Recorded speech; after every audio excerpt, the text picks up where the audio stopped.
So আজকে আমরা start করতে চলেছি আমাদের একটা ক্র্যাশ কোর্স, যে ক্র্যাশ কোর্সটার মধ্যে আমরা ম্যাথামেটিক্স অনার্সে সিসি2 এর যে সিলেবাসটা সেটা পুরো কভার করব, এবং তার সঙ্গে অ্যালজেব্রা, যেটা আর কি সিসি2 পেপার, সেই পেপারটার মধ্যে অ্যাকচুয়ালি যে সাবজেক্ট আছে অর্থাৎ অ্যালজেব্রা, সেই অ্যালজেব্রাটা কত অবধি বিস্তৃত এবং এর এনশিয়েন্ট থেকে এখনও অবধি যত কিছু হয়েছে সেটা আমরা বলবো।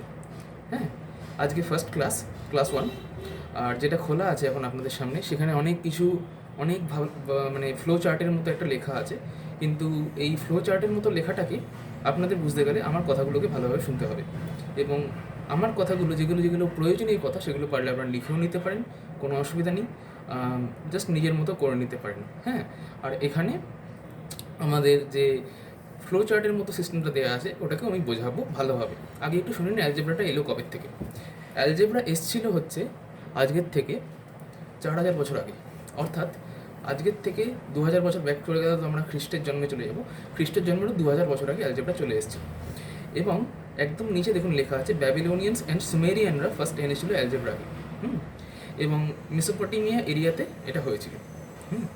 অ্যাকচুয়ালি এরা যেটা এনেছিল সেটা জাস্ট অ্যালজেব্রার নামে ছিল যোগ বিয়োগ গুণ ভাগ, আর কিচ্ছু না। যেটা আমরা ছোটোবেলাতে যোগ বিয়োগ গুণ ভাগ শিখি সেটাই actually pure algebra, true algebra. তারপরে আমরা অ্যাডভান্স লেভেলে যাই, মডার্ন লেভেলে যাই, তারপরে আমরা আরও অ্যাবস্ট্রাক্ট লেভেলে যাই, তারপরে আমরা ফাইন্ডিং আ থিং এক্স, এই জিনিসটা যখন শিখি তখন আমরা চলে আসি হচ্ছে একদম মধ্যযুগের অ্যালজেব্রাতে, যেটা হচ্ছে 780 থেকে 850 সালে আল খোয়ারিজমি করেছিল। একদম ডান দিকে লেখা আছে দেখুন, একটা ব্রহ্মগুপ্ত, ডায়োফ্যান্তাস এবং আল খোয়ারিজমির ওখানে লেখা আছে। আচ্ছা, কিন্তু এই finding the unknown thing x, এই জিনিসটা কিন্তু তার আগেও ছিল অনেক বেশি। এবারে সেটা নিয়ে আমরা কথা বলছি। এই জিনিসটা ফার্স্ট শুরু হয়েছিল ডায়োফ্যান্তাসের আমলে, যেটা দেখবেন ইনভেনশন অফ অ্যালজেব্রা বাঁ দিকে 200 থেকে 214 সালে যিনি জন্মেছিলেন, ডায়োফ্যান্তাস, উনি প্রথম এরিথমেটিকা বলে একটা বই বের করেছিলেন। সেই এরিথমেটিকা বইয়ের মধ্যে যোগ বিয়োগ গুণভাগ তো পড়াই ছিল, কিন্তু এমন অনেক জায়গা লাগলো যেখানে আমাদেরকে যেটা জানি না সেটাকে নিয়েও আমাকে ক্যালকুলেশন করতে হবে, যেটা সম্বন্ধে কোনো কিছু দেয়াই নেই, আমার কতটা লাগবে না লাগবে সেটা সম্বন্ধে কিছু দেয়াই নেই, সেটাকে নিয়েও আমাকে ক্যালকুলেশন করতে হবে। তাহলে ক্যালকুলেশনটা ইজিও হয়ে যাবে। অ্যাজ ফর আমরা যদি বের করি যে আমার কাছে 40টা আপেল আছে, আমি কটা আপেল দিলে 60টা আপেল হবে, ইজিলি বলা যায় যে 20 খানা দিলে হয়ে যাবে। কিন্তু এটাকে যদি আমি x+40=60 করে দিই, তাহলে এক্সের মানটা আরও ইজিলি বেরিয়ে যাবে ইকুয়েশন সলভের মধ্যে, অনেক ইজিলি। নাথিং ক্যান, মানে কোনো কিছুই করতে হবে না, আমাকে কিছুই করতে হবে না। এবারে এরকম শুধু তো আপেল ঠাপেল নিয়ে হতো না, মানে হিসাব হতো না। এরিথমেটিকাতে প্রচণ্ড অনেক টপ হিসাব হতো, যেগুলো আর কি অনেক বেশি লেবোরিয়াস। সেগুলো করার জন্য ইকুয়েশন স্টার্ট হলো। এবারে ইকুয়েশন স্টার্ট করতে গেলে একটা আননোন দরকার পড়লো, তার মানে এসে গেল এখানে একটা আননোন। আর ইকুয়েশনের মাধ্যমে আমরা কী করি, ইকুয়েশনে দুটো জিনিস ইকুয়াল করি, দুটো জিনিসের মধ্যে ব্যালেন্সটা কী আছে সেটা আমরা ঠিক করি। সেই ব্যালেন্সটাকে ঠিক করার মাধ্যমে আমরা ইকুয়েশনটাকে সলভ করি। এবারে সেই জন্য restoring the unknown thing and balancing, এই দুটোর দ্বারা কিন্তু আমরা যেটা আননোন সেটাকে খুঁজে বার করি। এটাই কিন্তু ডায়োফ্যান্তাসের আমলে প্রথম স্টার্ট হয়েছিল, আননোন থিংকে নিয়ে খেলা। এটা হয়ে গেল। আর উনি অ্যাকচুয়ালি আমরা যেটা পড়তে চলেছি আমাদের সিলেবাসে, যেটা মেন কোর্স সিলেবাস আমাদের, সেখানে যখন আমরা পড়াবো মেনলি, ওখানে আমাদের ইন্টিজারটা পড়তে হবে। ইন্টিজারের মধ্যে কিন্তু আমাদের পুরো এই জিনিসটা, যেটা হচ্ছে আমি বললাম একটু আগে যে ডায়োফ্যান্তাস নামটা, সেই ডায়োফ্যান্তাসের একটা অনেক বড় অবদান আমরা পাবো, সেটা হচ্ছে ডায়োফ্যান্টাইন ইকুয়েশন। সেটা হচ্ছে ডায়োফ্যান্টাইন ইকুয়েশন ডায়োফ্যান্তাসেরই তৈরি, এবং সেই ডায়োফ্যান্টাইন ইকুয়েশনে দুটো আননোন থাকে, এক্স আননোন থাকে, ওয়াই আননোন থাকে। বাই দ্য ওয়ে আমরা ওটা পরে মানে দেখবো, যখন আর কি ওই ক্লাসটা করবো তখন করবো। এটা গেলো ডায়োফ্যান্তাসের কথা। ফার্স্ট টাইম এলো আননোন থিংটা কীভাবে আসে। তারপরে হচ্ছে ব্রহ্মগুপ্তের কথা, আমাদের ভারতবর্ষের একজন ম্যাথামেটিশিয়ান। ইনি কিন্তু যোগ বিয়োগ গুণভাগ বলেছে যেহেতু অ্যালজেব্রা, ওই জন্যে ইনি কিন্তু যোগ বিয়োগ গুণভাগ নিয়েই কাজ করেছিলেন। কিন্তু ইনি কিসের ওপর কাজ করেছিলেন, ভারতে যেটা তৈরি হয়েছিল তার উপর। শূন্যর ওপরে যোগ, শূন্যর ওপরে বিয়োগ, শূন্যর ওপরে গুণ, শূন্যর ওপরে ভাগ, এই নিয়ে কাজ করেছিলেন ব্রহ্মগুপ্ত। মানে শূন্য তো আবিষ্কার হয়ে গেছে, যেটা করেছে সেটা আপনাদের অনেকেই জানে, হয়তো কমেন্ট বক্সে জানান। এবারে সেখানে কিন্তু আমরা আরামসে বলতে পারি যে শূন্য আবিষ্কার হয়ে গেছে, কিন্তু শূন্যর ওপর যোগ কী করে করবো, শূন্যর ওপর বিয়োগ কী করে করবো, এতে তো অনেক ইজি। কিন্তু শূন্যর ওপর গুণ কী করে করবো, ভাগ কী করে করবো, শূন্য দিয়ে ভাগ করবো কী করে, এই সব জিনিসগুলো কিন্তু ব্রহ্মগুপ্তের পুঁথিতে ফার্স্ট লেখা ছিল। হ্যাঁ, অল ওভার হিস্ট্রিতে ফার্স্ট পাওয়া গেছিলো ব্রহ্মগুপ্তের পুঁথিতে আমাদের ভারতবর্ষে। অর্থাৎ ইনফাইনাইটের উৎসটা কোথেকে আসছে এটা কিন্তু বুঝতে পারছেন আপনার অ্যাজ ওয়েল। হলো, এরপরে হচ্ছে অ্যালখোয়ারিজমি পুরোপুরি এই আননোন জিনিসটাকে জানা। এবার এর উপর রিসার্চ করে উনি পুরো একটা বই লিখলেন, যেটা ছিল আল হিসাব, আল কিতাব, আল খোয়ারিজমির নাম দিয়ে। ইনি হচ্ছেন একজন পার্সিয়ান ম্যাথামেটিশিয়ান, 780 থেকে 850 সাল এনার বেঁচে থাকার সময়টা জাস্ট। ইনি ফার্স্ট টাইম কিন্তু এটা শুরু করলেন। এবারে উনি একটা ভেরিয়েবল নিয়ে শুরু করলেন, একটা ভেরিয়েবল নিয়ে অনেক পরিমাণে ডিসকাস, অনেক পরিমাণে রিসার্চ, অনেক কিছু করার পরে অনেক কিছু বেরোলো। যেমন আমাদের quadratic equation, biquadratic equation, X square দিয়ে ইকুয়েশনটা কোয়াড্রেটিক ইকুয়েশন, কিউবিক ইকুয়েশন, এইসব জিনিসগুলো আমাদের যে এলো ইনি কিন্তু ফার্স্ট তৈরি করেছিলেন আল হিসাব আল কিতাব বই থেকে।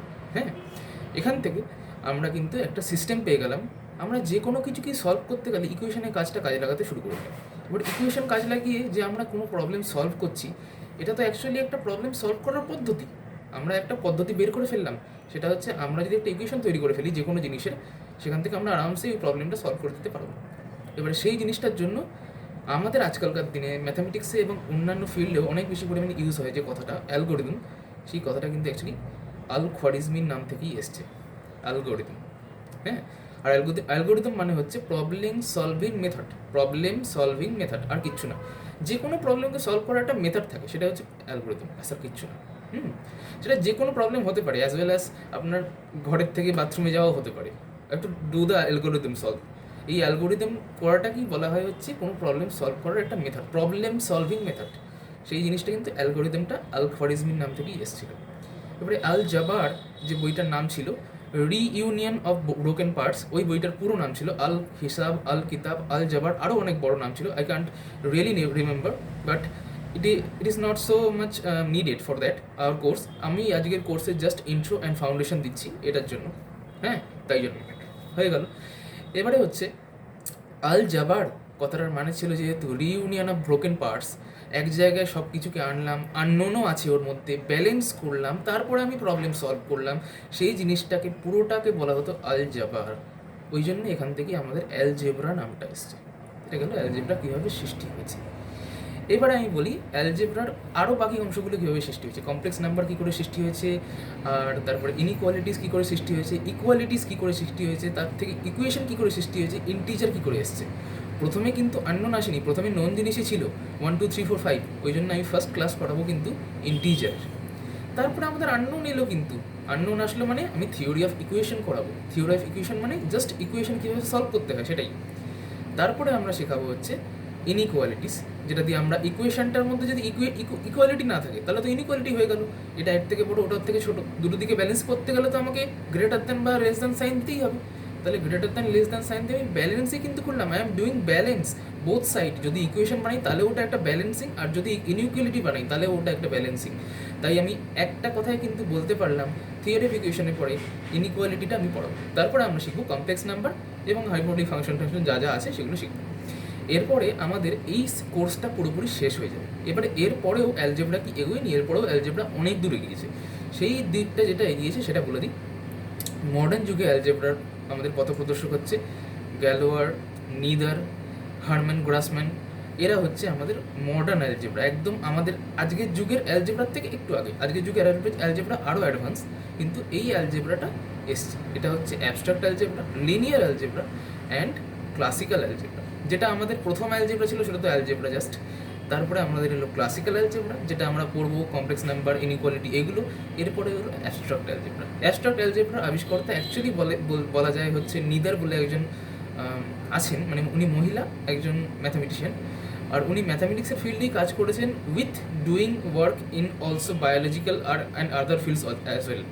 তার মানে উনি কিন্তু অনেকগুলো ফিল্ডে একসাথে কাজ করেছেন। সেভাবে অ্যাবস্ট্রাক্ট অ্যালজেব্রাটা ফার্স্ট তৈরি হয়েছিল। অ্যাবস্ট্রাক্ট অ্যালজেব্রার কোর্সটা যখন পড়াবো তখন সেটা বলবো কী জিনিস অ্যাকচুয়ালি অ্যাবস্ট্রাক্ট অ্যালজেব্রা। এবং অ্যাবস্ট্রাক্ট অ্যালজেব্রার এত অ্যাডভান্স লেভেলে যাওয়া, যেটা সেই অ্যাডভান্স লেভেলে যাওয়ার জন্য প্রথম পথপ্রদর্শক ছিল আমাদের গ্যালোয়ার কিন্তু ফার্স্ট টাইম। আমি বললাম আমরা ইকুয়েশন সলভ করা শিখবো, x square, x cube, x to the power 4 দিয়ে ইকুয়েশন সলভ করার চেষ্টা করবো। গ্যালোয়ার একটা জিনিস আবিষ্কার করে ফেলেছিলেন, সেটা হচ্ছে এক্স টু দি পাওয়ার 4 থেকে বেশি ডিগ্রির, মানে এক্স টু দি পাওয়ার 5 যদি দিয়ে দিই তাহলে ইকুয়েশনকে সলভ করার কোনো মেথড নেই। রিমেম্বার, কোনো মেথড নেই। এখন তো আপনাদের মধ্যে যে কেউ বলতে পারে এক্স টু দি পাওয়ার 5 - 1 = 0 আছে, তাহলে আমি এখান থেকে 1টা ওদিকে নিয়ে গেলাম, এক্স টু দি পাওয়ার 5 এক্সের মান তো ইজিলি বেরিয়ে যাবে। তাহলে এটা কী আর জিনিস হলো?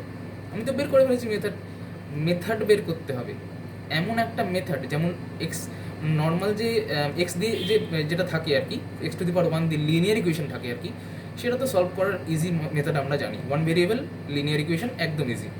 এক্স স্কোয়ারের জন্য মেথড আছে কি? হ্যাঁ আছে, আমাদের আছে হচ্ছে শ্রীধরাচার্যের সূত্র আছে এবং অনেক আরও মেথড আছে। তার সঙ্গে হচ্ছে এক্স কিউবের জন্য, যেটা আমরা পড়তে যাবো থিওরি অফ ইকুয়েশনে, ওখানে কার্ডনস মেথড আছে। এক্স টু দি পাওয়ার 4 এর জন্য ফেরারিস মেথড আছে। এইসব জিনিসগুলো আমরা শিখতে পারি। কিন্তু এক্স টু দি পাওয়ার 5 থেকে আর কিন্তু কিচ্ছু নেই। এক্স টু দি পাওয়ার 5 থেকে কিন্তু আর কিচ্ছু নেই। এক্স টু দি পাওয়ার 6 এর জন্য, এক্স টু দি পাওয়ার 7 এর জন্য, এক্স টু দি পাওয়ার 8 এর জন্য, এসবের জন্য কিচ্ছু নেই। এই জন্য এইগুলোর যে মেথড নেই, এটার কনক্লিউশনটাতে এসছিলেন গ্যালোয়ার অ্যাকচুয়ালি।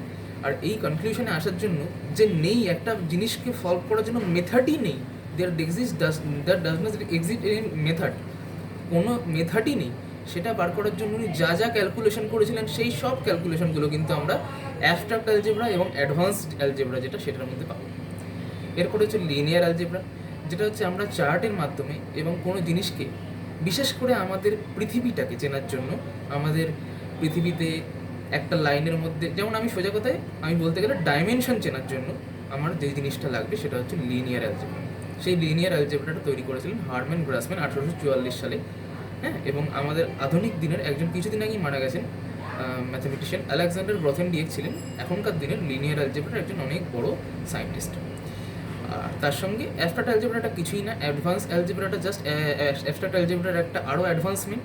সেই অ্যাডভান্সমেন্টটা তৈরি করেছিলেন কিন্তু ফ্রাঙ্কোয়েস ভিটি নামে একজন সায়েন্টিস্ট। তিনি এটাকে তৈরি করেছিলেন আমরা অ্যাডভান্স অ্যালজেব্রাটা, মানে গ্যালোয়ার যতটা কাজ করে গেছিলো অ্যাবস্ট্রাক্ট অ্যালজেব্রা নিয়ে, তারপরে কাজটা করে দিয়েছিলেন ফ্রাঙ্কোয়েস ভিটি।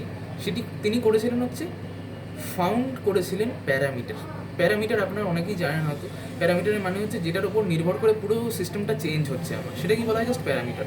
যেমন আমাদের কোনো একটা কোয়াড্রেটিক সিস্টেম, এই মানে কোঅর্ডিনেট সিস্টেমে বা যে কোনো জায়গাতে আমি দেখতে পারি যে এক্স ইজ ইকুয়াল টু 80 দেওয়া আছে আর ওয়াই ইজ ইকুয়াল টু 280 এরকম কিছু একটা দেওয়া আছে। টিটাকে চেঞ্জ করতে করতে করতে আমার পয়েন্টগুলো চেঞ্জ হবে, একটা কার্ভ তৈরি হবে, সেটাই বলা হয় প্যারামিটার। এই প্যারামিটারে ইন্ট্রোডাকশন করার থেকে ফ্রাঙ্কোয়েস ভিটি কিন্তু আমাদের অ্যাডভান্স অ্যালজেব্রাটা শিখিয়েছিলেন। হ্যাঁ, এটা গেল আমাদের টোটাল অ্যালজেব্রা কীভাবে হলো। নেক্সট ক্লাসে আমরা করবো হচ্ছে অ্যালজেব্রা যে এলো এইভাবে, অ্যালজেব্রাটা আসার পরে কী কী আমাদের সিলেবাসে আছে, আমাদের কী কী শিখতে হবে, সেটা টোটাল ক্লাস পরের দিন থেকে শুরু হয়ে যাবে। I hope everyone is enjoying. একসাথে আমি এটা পাবলিশ করবো, এখন দেবো না আমি এই ভিডিওটা একসাথে দেবো প্লে লিস্ট হয়ে যাওয়ার পরে, পুরো কমপ্লিট হওয়ার পরে। আই হোপ সবার কোর্সটা ভালো লাগবে। It is a crash course, কিচ্ছু লাগবে না, জাস্ট যদি পছন্দ হয় তাহলে লাইক করবেন, নাও করলে কোনো অসুবিধা নেই। ব্যাস এইটুকুনি জাস্ট বলার ছিল। ওকে, বাই।